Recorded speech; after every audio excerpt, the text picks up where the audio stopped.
Antes, professor Thaís, vale destacar que para este ano o Congresso Nacional aprovou mais de 50 bilhões de reais em emendas parlamentares. E aqui não estamos falando apenas da questão da transparência. Com transparência ou sem transparência, o avanço do legislativo sobre o orçamento, sobre a execução do orçamento, que cabe, por óbvio, ao executivo, cresceu demais nesses últimos anos, notadamente sob a presidência de Arthur Lira na Câmara dos Deputados. Estamos às vésperas de uma eleição na cúpula do Congresso Nacional. Em fevereiro, deve assumir a presidência da Câmara, se nenhuma hecatombe acontecer, Hugo Mota, do Republicanos. Davi Alcolumbre, do União Brasil, deve ser o próximo presidente do Senado. São integrantes dos mesmos grupos políticos dos atuais chefes do Congresso Nacional. Mas esse desafio também está colocado para 2025, professor, independentemente de transparência ou não no pagamento das emendas, o próprio volume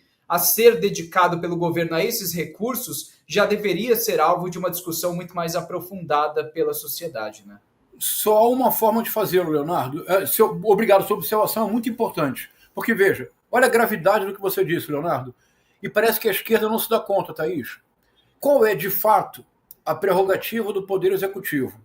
Me permita ser redundante. A Cassiano, diria um literato, é executar o orçamento. O Poder Executivo estabelece políticas e executa o orçamento. Por que é que nos 2 primeiros governos do presidente Lula a política de alianças funcionava perfeitamente? Porque quem executava o orçamento era o Executivo. O que aconteceu no Brasil? O que aconteceu no Brasil, assim, em 10 segundos? Isso é bem importante esclarecer. Porque eu fui estudar as fontes, como historiador de formação que sou. E há o documento que estabelece a base do orçamento secreto, que é um documento que está assinado pelo então ministro-chefe da Casa Civil, o general Luiz Fernando Silva Ramos. Quando o orçamento secreto foi criado, a justificativa é que os políticos dos municípios conhecem a realidade dos municípios de maneira mais objetiva do que os burocratas de Brasília. E que, por isso, haveria uma transferência da gestão. Não é verdade, Thaís. A razão concreta é a seguinte. O governo Bolsonaro é o governo de mais baixo índice de execução orçamentária da República Brasileira. O que quer dizer isso? Quer dizer tudo. Uma coisa é o orçamento. O orçamento é uma lei, a lei das diretrizes orçamentárias, que é sempre aprovada no ano anterior à sua execução. A lei do orçamento, ela tem como base a previsão de arrecadação do ano seguinte. Por isso, todo orçamento, na prática, sofre contingenciamento.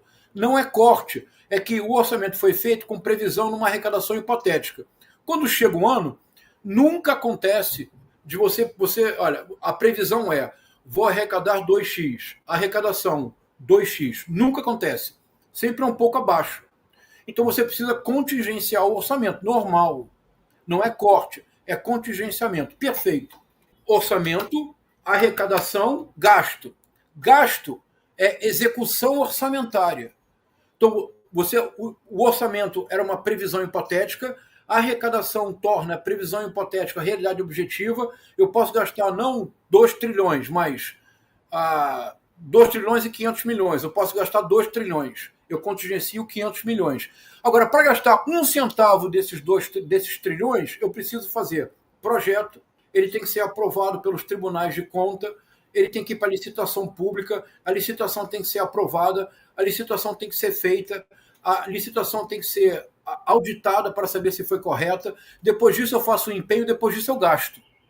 Ou seja, não há coisa mais difícil no planeta Terra do que gastar dinheiro público. Por que é que o governo Bolsonaro não tinha execução orçamentária, Thaís? Porque ninguém trabalhava. Porque o ministro da Educação ficava com óculos de lacre em vez de fazer projeto para gastar dinheiro. Não, você lembra da despetização que eles queriam promover, acabaram demitindo um monte de gente, não tinham como, enfim, não tinham braços para, ainda que quisessem executar políticas, não tinham como. Muito bem lembrado, Thaís. Vocês lembram que no início do governo daquele colombiano Ricardo Vélez Rodrigues, uma quantidade enorme de livros deixou de ser comprada. Sabe por que deixou de ser comprado o livro, Thaís? Não é porque não tinha dinheiro, não é porque o governo Bolsonaro suspendeu o dinheiro, é porque pelo organograma do serviço público, a pessoa que assinava ocupava um cargo X. Eles demitiram a pessoa para despetizar, não colocaram ninguém no lugar. Não havia pessoa para assinar o recibo. É uma loucura. Então, O orçamento secreto foi criado porque, paradoxalmente, a obsessão golpista do governo Bolsonaro atrofiou o Poder Executivo, porque ele não executava o orçamento. Como o Poder Executivo estava atrofiado, hipertrofiou-se o Legislativo. É essa a origem do orçamento secreto. Agora, no governo Lula, o governo Lula precisa retomar o orçamento em 2025 e 2026. Ah, mas eles vão fazer o impeachment do presidente Lula. Vamos para as ruas. Vamos politizar a gestão. Vamos deixar claro que desta forma, porque desta forma o que vai acontecer é o seguinte: o Congresso vai aprovar corte do BPC, vai aprovar um controle do possível aumento real do salário mínimo, o Congresso aprovará a toque de caixa todo o corte em política social. Quando chegar na hora de isenção de imposto de renda até R$5.000, quando chegar na hora da taxação de 1% das grandes fortunas, o Congresso não vai aprovar. Qual vai ser a percepção das pessoas aqui na esquina da Sá Ferreira, onde eu moro, em Copacabana? Qual vai ser a percepção do camelô? Que o governo Lula é como o governo Bolsonaro. Então, politizar significa combater o bom combate, chamar as pessoas para ir para as ruas. Porque nós vivemos um paradoxo, eu não sei, isso está acontecendo no mundo inteiro. No mundo inteiro, a esquerda transforma-se numa espécie de senhora bem comportada, em salto alto, pregando a conciliação, e quem politiza a sociedade é a extrema-direita. E a extrema-direita politiza da pior forma possível, que é hiperpolitizar o micro para despolitizar o macro. Somente no macro despolitizado, o Arthur Lira ainda não está na cadeia. Professor, eu gostaria de, ainda seguindo nesse tema da politização, acho que o senhor representa e expressa muito bem uma visão de quem pensa os desafios do campo progressista de maneira ampla e do próprio governo, que defende que a esquerda perdeu, e perdeu, de fato, capacidade de oferecer perspectivas de mundo, de oferecer utopia, de oferecer um projeto de futuro. Parte desses afetos foi, como o senhor muito bem colocou aqui, capturados pela extrema-direita. Eu gostaria de ouvir o senhor um pouquinho mais, diante das condições aí um pouco difíceis desse governo em matéria de relação com o Congresso, em matéria de orçamento, em matéria de relação, inclusive, com os movimentos sociais, com o campo progressista mais detidamente, um pouquinho mais como o senhor imagina que possa ser feito esse movimento por parte do Lula, porque, por outro lado, tem muita gente que tem forças que tentam empurrar esse governo mais para o centro, que numa coisa muito focada em ajuste fiscal, um pedido para que a frente ampla que elegeu o Lula seja, de fato, respeitada. Enfim, o governo está numa sinuca de bico aí em relação a que caminho seguir. O que o senhor imagina para os próximos 2 anos, para além do que a gente discutiu aqui em relação ao Congresso, de disputa política mesmo, de politização da sociedade? Como a esquerda pode adentrar esses círculos culturais, por exemplo, que é uma coisa que, como o senhor também destacou aqui, a extrema-direita tem feito muito bem. O que nos falta enquanto campo, não só para o governo, mas para a gente também? Então vamos pensar em voz alta aqui, nós três juntos. O diagnóstico parece razoável para vocês? Quer dizer, o que está faltando para a esquerda é a politização do debate. O que seria politizar o debate? Por exemplo, nos 2 primeiros governos do presidente Lula, e por extensão no primeiro governo da presidente Dilma Rousseff, o governo tinha marcas muito objetivas. O Bolsa Família, Minha Casa Minha Vida, a expansão do ensino universitário, expansão do crédito, o salário mínimo teve um aumento no poder de compra da ordem de 4 vezes, de 400%, que é uma coisa, na história do Brasil, era inédita. A única coisa comparável na história do Brasil tinha sido o João Goulart. O João Goulart, como ministro do Trabalho de Getúlio Vargas, o João Goulart, de uma canetada, deu um aumento de 100% do salário mínimo. Foi uma coisa espantosa. Obviamente, ele perdeu o cargo, mas o salário permaneceu lá. E acho que é por isso que eu gostaria de ouvir mais o senhor, porque tem outras percepções também, e pessoalmente, assim, que eu considero legítimas e que enriquecem o debate, de que quando o governo dobrou mais à esquerda, que foi, por exemplo, a aposta do segundo governo Dilma, quando veio a Comissão da Verdade, que isso, na verdade, houve uma curva ali na história que mudou o caminho do PT e que também tem parte nas explicações dos desafios que a gente encontra até aqui, para além da Lava Jato, para além da debacle econômica, para além da ascensão da extrema-direita, que essa escolha também é parte desse caldo que nos trouxe até aqui. Sem dúvida, Thaís.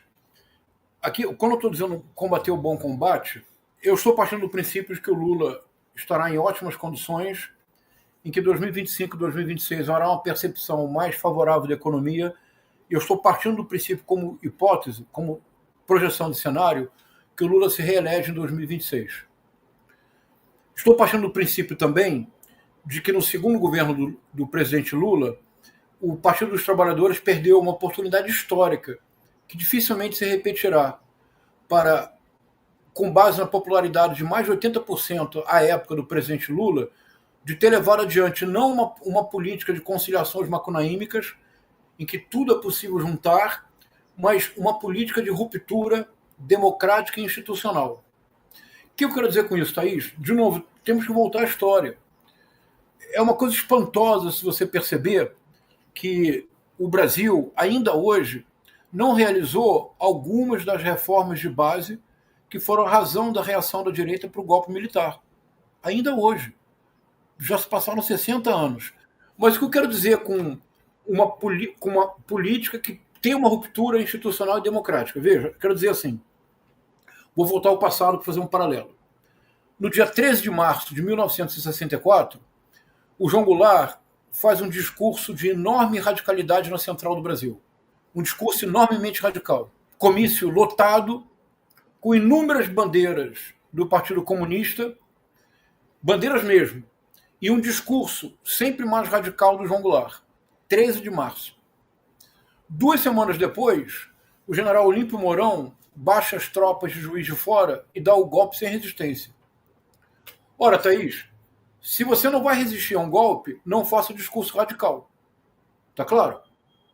Se você não tem disposição para o enfrentamento político mais duro, então você não radicaliza o discurso. Então eu não estou propondo de maneira adolescente que o PT tente fazer revolução no Brasil. Não há nenhuma condição objetiva para isso. Mas chegou a hora neste país, de maneira definitiva, com toda a serenidade do mundo, chegou a hora neste país para uma ruptura democrática e institucional.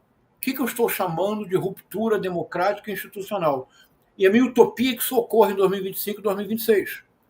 Eu estou chamando de ruptura democrática e institucional o fato concreto de que é indispensável que esse país tenha finalmente uma reforma tributária verdadeira.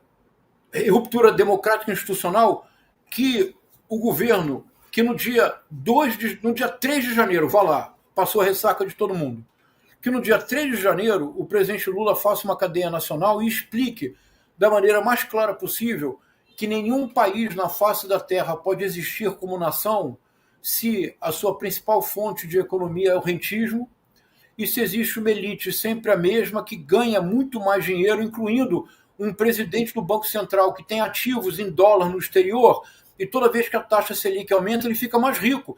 Thaís, em qualquer lugar do mundo, do ponto de vista ético, isso é tão escandaloso, quer dizer, é tão profundamente escandaloso que nós tenhamos tido um presidente do Banco Central que tem dinheiro no exterior cuja origem não é conhecida, cujo valor total é ignorado, porque, claro, privacidade.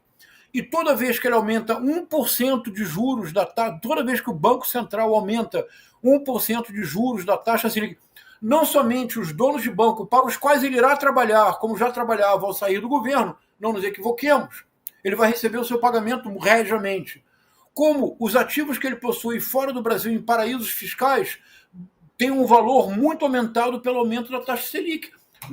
Percebe, Thaís? Ruptura institucional e democrática. É preciso que, do ponto de vista técnico, o que é a Advocacia Geral da União, é a Procuradoria-Geral da República, é preciso que o governo questione a moralidade da ação do senhor Roberto Campos Neto. É preciso que o governo enfrente a chantagem do Arthur Lira. Isso vai significar que o Arthur Lira vai colocar em votação um pedido de impeachment. Ótimo! Vamos para as ruas! Esquerda que tem medo das ruas não pode ser esquerda. Vamos para as ruas. Então, há um conjunto de medidas sem as quais o presidente Lula será reeleito em 2026, mas nós teremos um governo ainda mais decepcionante, porque nada será feito. Então, a hora de propor uma ruptura democrática, o que eu estou chamando de ruptura, Leonardo, é que eu estou partindo do princípio que nós todos estamos de acordo, que este é um país muito bem sucedido. Este país, vocês estão em São Paulo, não é? Então, barbaridade, vocês sabem o que eu estou dizendo. Este país, Brasil, é muito bem sucedido. Em 1930, era um país que era praticamente monocultor, exportador de café. Entre 1930 e 1980, nenhum país no Ocidente cresceu mais do que o Brasil. As taxas de crescimento do Brasil, na média, nessas 5 décadas, é uma taxa de crescimento chinês. Isso só aconteceu porque, aproveitando-se do efeito da Guerra Mundial, o Getúlio Vargas conseguiu realmente modernizar o país e criar uma infraestrutura que, em alguns casos, continua sendo aquela que ele criou. O país Brasil é muito bem sucedido, mas nós nunca tivemos uma nação. Porque nós não podemos imaginar uma nação se nós não tivermos povo. Olha, vocês me permitem uma observação ao pé de página, Thaís, totalmente literária? Todos vocês têm de cor na cabeça a Canção do Exílio, não tem? Claro. Minha terra tem palmeiras, onde canta o sabiá. As aves que aqui gorjeiam, não gorjeiam como lá. Meu céu tem mais estrelas, minha várzea tem mais flores. Não é assim? Vocês já se deram conta? O poema foi escrito, Leonardo, acredite, 1843, em Coimbra. Você acredita, Leonardo? Você tem um poema de cor, não tem, Leonardo? Onde é que está o povo nesse poema? Onde é que está o povo nesse poema, Thaís? Não tem povo, só tem sabiá e palmeira. Só tem um momento que ele fala, nossa vida mais amores. Exato. É o único momento, é o único verso que você pode pensar em povo. Nossa vida mais amores. Mas não é nossa vida brasileira.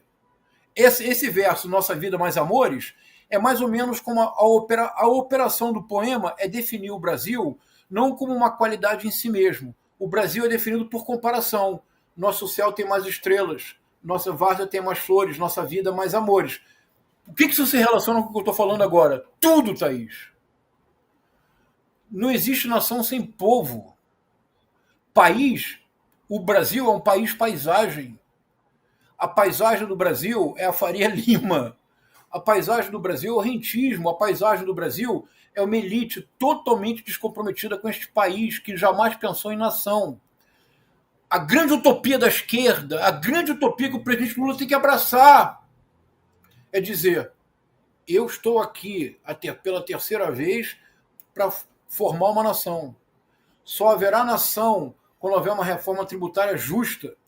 Só haverá nação quando, de fato, aquelas reformas de base da década de 60... Thaís, nós temos um capitalismo sem reforma agrária. O Stedley, quando foi aquela convocação para a Câmara e tentaram desmoralizá-lo dizendo quando é que o MST ia acabar. Vocês lembram da resposta do Stedley? Ele falou assim, tudo que nós queremos é que o MST acabe. Basta os senhores fazerem a reforma agrária que nunca foi feita no Brasil. Então, qual é a utopia possível da esquerda? A esquerda precisa comprar, e tem que ter alguns projetos específicos. Inventar uma coisa que eu chamo Creche Brasil. Até 2030, esse país tem que ter 100 mil creches Brasil para receber crianças de 6 meses a 6 anos. Depois, um governo de esquerda tem que dizer eu quero educação integral para todas as crianças deste país. Não há dinheiro. Dinheiro há. Aumenta, então vamos cobrar finalmente, vamos justificar a taxação das grandes fortunas.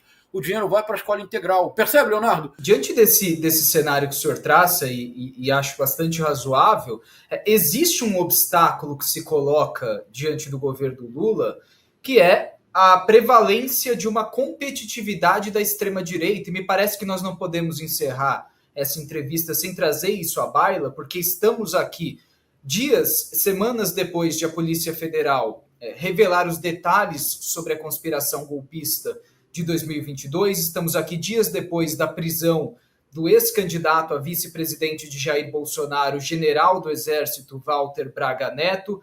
Estamos diante de um Jair Bolsonaro inelegível, mas que tenta a todo custo se apresentar como pré-candidato à presidência em 2026 e impedir a ascensão de qualquer outra figura de liderança no campo da direita e da extrema-direita. É nesse contexto que estamos também vendo uma discussão no Congresso Nacional, nos porões do Congresso Nacional, sobre um projeto de anistia que, ao fim e ao cabo, serviria para perdoar os crimes de Jair Bolsonaro e reabilitá-lo de alguma forma politicamente. É com esse cenário que nos aproximamos, professor, de 2025 e que, claro, nos aproximamos de 2026. Repito, a extrema-direita ainda é competitiva no Brasil. Então, até como uma forma de encerrarmos essa entrevista, gostaria de ouvir uma reflexão do senhor sobre o status da extrema-direita no momento em que 2025 bate à porta e que Jair Bolsonaro insiste em ser candidato à presidência mais uma vez, embora esteja com seus direitos políticos suspensos por decisões do Tribunal Superior Eleitoral. Ótimo, Leonardo. Vamos lá, então, para concluir. Vamos começar de maneira contra-intuitiva, especialmente no nosso campo. O que a extrema-direita está fazendo é correto. A extrema-direita está politizando todas as áreas possíveis do debate público. Ano passado, a extrema-direita politizou o que eu confesso que eu nunca havia imaginado. A extrema-direita politizou e venceu as eleições para conselhos tutelares no país inteiro. Vocês se recordam?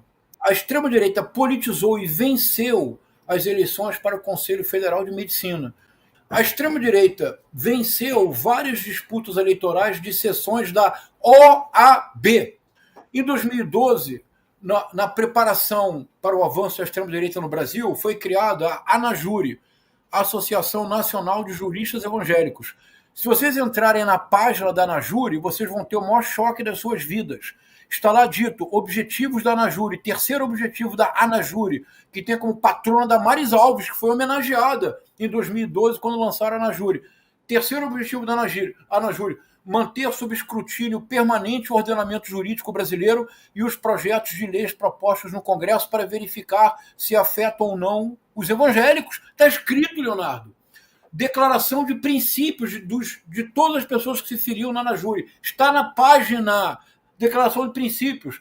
Declaro que a minha vida e a minha conduta é determinada pela Bíblia, pela palavra inerrante da Bíblia, e não por nenhum ordenamento jurídico que não seja este.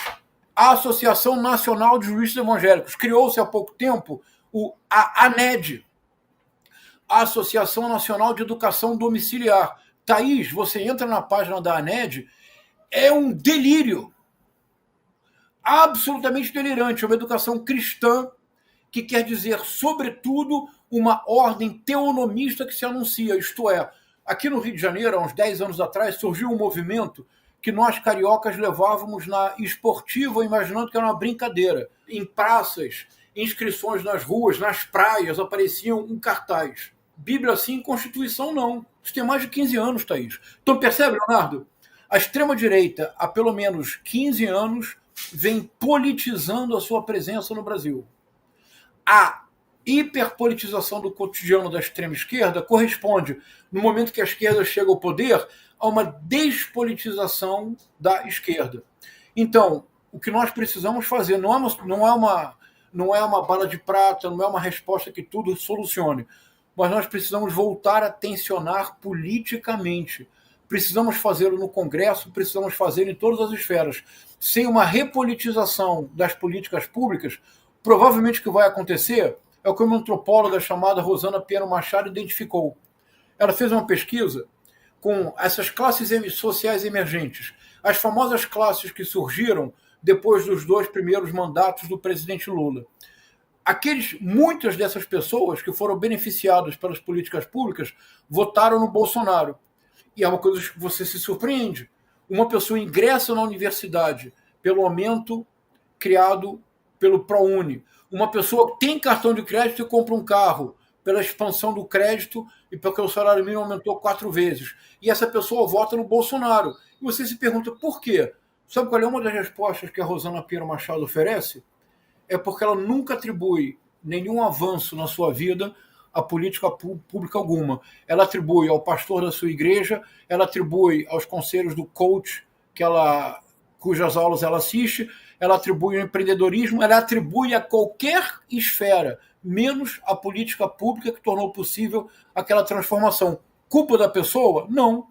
Culpa da política pública que realizou-se sem a politização necessária. Para terminar, o que eu estou chamando de politização, Leonardo e Thaís, em nenhuma medida é radicalização tola, é discurso lá, 13 de março de 1964. Veja, no Pacaembu, véspera do golpe, havia uma evidente movimentação golpista Luiz Carlos Prestes faz um discurso no Pacaembu, abarrotado de pessoas. Ele fala: a hidra da direita vai colocar a sua cabeça para fora? Deixem! Vamos cortar de uma vez a cabeça da hidra da direita. Levamos 21 anos para cortar a cabeça da hidra da direita. Eu não estou me referindo a um discurso radicalizado de maneira adolescente. Eu estou me referindo a um discurso politizador que mostre para a população a diferença que há entre um governo Michel Temer, Bolsonaro, Paulo Guedes e um governo presidente Lula, Geraldo Alckmin, Haddad. Ou nós tornamos essa diferença clara, ou nós não conseguiremos reconquistar o mais importante, que é o que caracteriza a esquerda sempre. E quando isso se perde, a esquerda pode até vencer a eleição, mas prepara o caminho para o retorno da radicalização da extrema-direita. É a dimensão utópica, mas uma utopia do concreto. 3 pratos de refeição ao dia, creche Brasil, educação integral. Se fizer melhoria no atendimento do SUS, se fizéssemos isso em 4 anos, nunca mais a esquerda perde eleição no Brasil. E com esse convite à utopia do concreto, encerramos esta entrevista especial com o professor João César de Castro Rocha, nesta programação especial de Carta Capital no fim de 2024. Professor, muito obrigado por aceitar o nosso convite, por nos conceder essa entrevista e até a próxima oportunidade. Eu que agradeço, uma alegria conversar com vocês. Obrigada, professor. Bom fim de ano. Igualmente, Thaís. Obrigado.